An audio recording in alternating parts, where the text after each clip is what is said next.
Meus irmãos, falar sobre o capítulo 5 é o capítulo mais longo do Evangelho. Mais do que ser um capítulo longo, é um capítulo incômodo. A gente não gosta nem de estudar ele. Por quê? Porque é o tipo de assunto que nos faz lembrar da nossa aflição perante o sofrimento. Poucos de nós conseguem bem sofrer. A verdade seja dita. É que nem quando o assunto é morrer, desencarnar, todos nós sabemos que isso um dia vai acontecer. Mas a nossa reação perante a esse conhecimento é um paradoxo. Nós vivemos realmente essa vida como se nós nunca fôssemos morrer. É mais ou menos como se, não pensando no assunto, não fosse acontecer. Nós temos a mesma reação perante o sofrimento. Nós tentamos fugir dele não pensando, fazendo de conta que ele não existe. Igual ao avestruz que, quando pressente um perigo, ele enfia a cabeça num buraco, na hora do perigo, certo de que, não vendo, ele também não está sendo visto.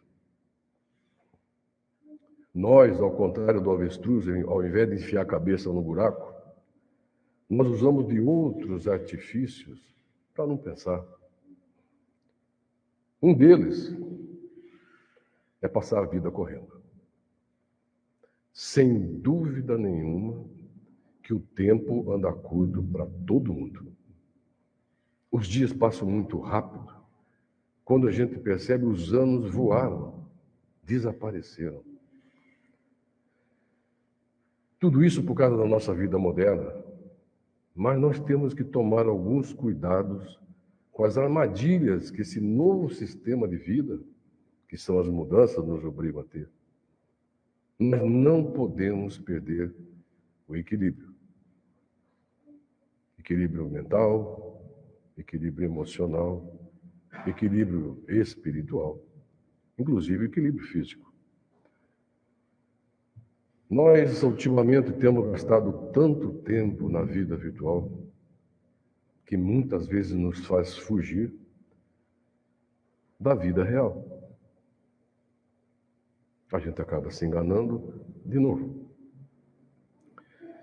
E daí a gente corre. Só que muitas vezes, e frequentemente, a gente corre na direção errada. Nós corremos sem pensar. Nós corremos sem avaliar as consequências de decisões tomadas nessa correria, onde o que predomina é a vida física. Nós corremos sem pensar e sem avaliar as consequências de pensar somente no futuro de curtíssimo prazo. Ou vocês acham que 10, 15, 20, 30, 50 anos é longo prazo? Se a gente acha isso, mais uma vez, mostra o quão nós estamos enganados com a nossa visão de vida. 50 anos é um suspiro para a eternidade. Nós corremos tanto na vida que nós acabamos correndo da própria vida, da verdadeira vida. E o resultado disso é que nós continuamos a sofrer. Quanto mais nós corremos na vida material, mais nós nos afastamos da vida espiritual. E daí o sofrimento aumenta. Precisamos trabalhar na vida material com toda certeza. Isso também faz parte do propósito da nossa vida nesse mundo.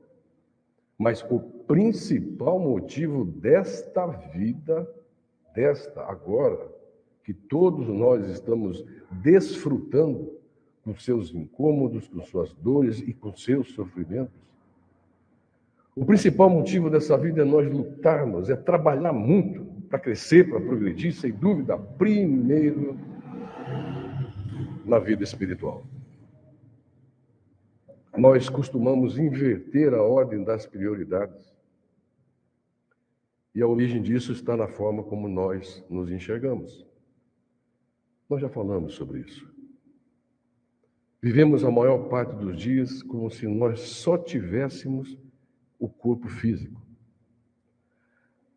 Lá, de vez em quando, e geralmente quando o calo aperta, aí a gente lembra que tem uma parte espiritual. Mas essa lembrança, ela é rápida, ela é tênue, ela acaba rapidinho. Mal o problema ou a dor desaparece da nossa vida, nós esquecemos a vida espiritual e voltamos a correr na vida material. Como geralmente nós pensamos que somos um corpo que tem um espírito, nós pensamos primeiro no corpo. Depois, se sobrar tempo, e com essa correria toda na vida é difícil sobrar tempo, nós nos lembramos de cuidar então do espírito, tão esquecido. Ao contrário, se nós pensássemos que nós somos um espírito que tem um corpo, daí sim a gente ia cuidar primeiro do espírito. E cuidando dele, automaticamente, nós vamos estar cuidando também do nosso corpo físico, do nosso corpo mental, do nosso corpo emocional, pois nessa transferência de foco e atenção da vida física para a vida espiritual, acontece uma coisa muito interessante. Nesse momento que nós focamos na vida espiritual, nós nos desligamos um pouco dos nossos problemas aqui na Terra. Nós saímos, nós nos afastamos dessa vida física ilusória. Sempre vai estar cheia de medos e aflições. Não tem como escapar disso. E nós vamos diretamente em direção à fonte da vida, à fonte do amor, a fonte da paz e principalmente a fonte da esperança. E só então nós temos um vislumbre, uma vaga ideia do que seria a verdadeira felicidade, meus irmãos. Esse é o primeiro passo. Parar para pensar um pouco mais na vida espiritual. O segundo passo, pensar sobre os motivos das dificuldades aparecerem em nossas vidas. 2 pontos, de graça não é. E por castigo também não é. É claro que não. Essa ideia tão antiga e superada de um Deus vingativo, um Deus terrível, infelizmente ainda permanece no nosso subconsciente, confundindo a nossa compreensão e, em consequência, atrasando o nosso progresso. Jesus, costumamos dizer, Jesus veio nos salvar. Precisamos parar para pensar um pouco mais a fundo nessa frase. Jesus veio nos salvar do quê? Do fogo dos infernos, como se dizia antigamente? Não. Fomos criados todos iguais, simples e ignorantes. Ou seja, nós temos um caminho para chegar na perfeição. Nesse caminho, vamos errar, e vamos errar muito. Então Deus sabe disso. Por que Ele está criando castigo? Meus irmãos, vamos apagar isso das nossas mentes. Nosso destino é chegarmos sim lá na perfeição. Vai demorar um pouquinho, mas nós estamos a caminho. E é para garantir que nós cheguemos lá na perfeição, que Jesus veio nos trazer o seu exemplo de vida. Ele veio nos salvar, sim, do nosso comodismo, da nossa inércia, na nossa preguiça. Essa foi a sua verdadeira mensagem. Vem e caminhe comigo. Não fique parado na beira do caminho. Mas por que Deus quer tanto que a gente chegue na perfeição? Porque a perfeição é estar em harmonia absoluta com as leis do universo. Isso significa o quê? Isso significa que a felicidade, então, ao invés de ser algo intermitente em nossas vidas, passará a ser algo permanente. Chega desses instantes de felicidade plena que a gente fica deslumbrado, daqui a pouco cai de novo. Mas então a gente pode se perguntar, não era muito mais fácil Deus nos ter criado já perfeitos? Na angelitude, espíritos perfeitos que iriam estar tomando conta de outros? Infelizmente é da lei do universo que esse tipo tão especial de felicidade, a permanente, a que não acaba, ela não pode ser ganha. Ela tem que ser conquistada. Passo a passo. Dia a dia. Ano a ano. Encarnação através de encarnação. Se a gente ficar parado aqui na vida esperando que ela passe, a gente pega ela pelo pescoço, não vai dar certo. Cada um tem que sair, trabalhar, lutar muito, meus irmãos. Com o mundo? Não. Consigo próprio. Vencendo as más tendências e potencializando as virtudes ainda estado tão latente dentro de cada um de nós. Já imaginaram ter a semente divina dentro de cada um? Já imaginaram nós estarmos encaminhados para sermos perfeitos um dia? Que coisa maravilhosa! A gente fica falando de sofrimento, eu vou contar uma historinha aqui. Um dia um homem chegou para Deus e falou: Senhor, criatura tão sábia, criou tudo perfeito, a natureza, o universo, mas o Senhor me desculpe, o Senhor criou uma coisa que não serve para nada. E Deus, então, lá na sua mansuetude, perguntou: mas o que eu criei que não serve para nada? O horizonte. Se eu der 2 passos, ele se afasta 2 passos. Se eu der 10 passos, ele se afasta 10 passos. E Deus lhe respondeu: justamente para isso, meu filho. Ele serve para fazê-lo caminhar. O sofrimento é que nem o horizonte. Está em nossas vidas justamente para nos fazer caminhar, para nos fazer seguir em frente com os compromissos que nós assumimos a nosso pedido antes de reencarnar nessa vida. E daí pode ter gente pensando: ah, mas eu não pedi isso, não. Está doendo muito.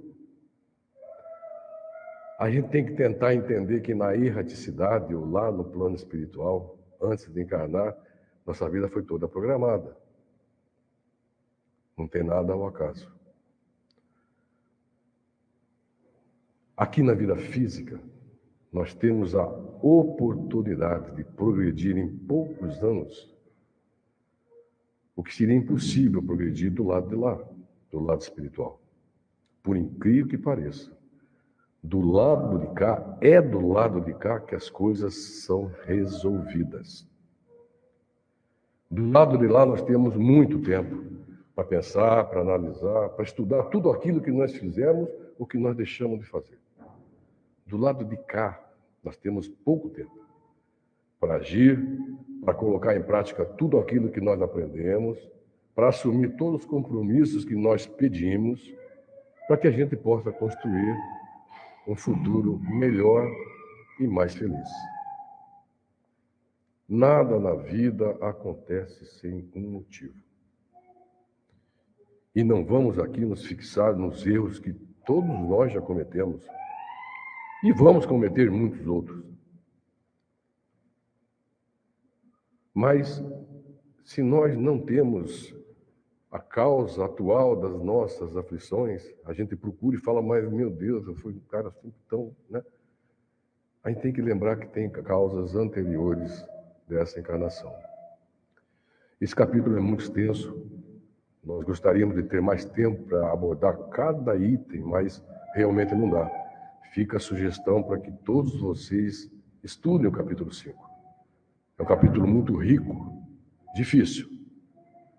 Não é agradável o que a gente estuda ali, mas é fundamental para que nós, na hora do aperto, nós tenhamos uma compreensão e saibamos aproveitar o que está acontecendo. Vamos nos lembrar que Deus não atende às nossas vontades. Deus atende, sim, às nossas necessidades. Finalizando, caros irmãos, se a vida nesse mundo é uma escola, e ela é uma escola, nos momentos de aflição, de dor, porque todos nós passamos, vamos sempre nos lembrar quem é o diretor dessa escola. E são deles essas abençoadas palavras. Bem-aventurados os aflitos, porque eles serão consolados. Que fique muito forte em nossa lembrança a imagem desse Deus que é, acima de tudo, um Pai. E como o Pai não abandona, nem desampara, nem castiga nenhum dos seus filhos. Pelo contrário, será nos momentos de maior necessidade que Ele se fará ainda mais presente, com seu amor, com a sua misericórdia e com o seu amparo. Muita paz a todos, meus irmãos. A mensagem é propositadamente curta, porque já dá muito para a gente pensar.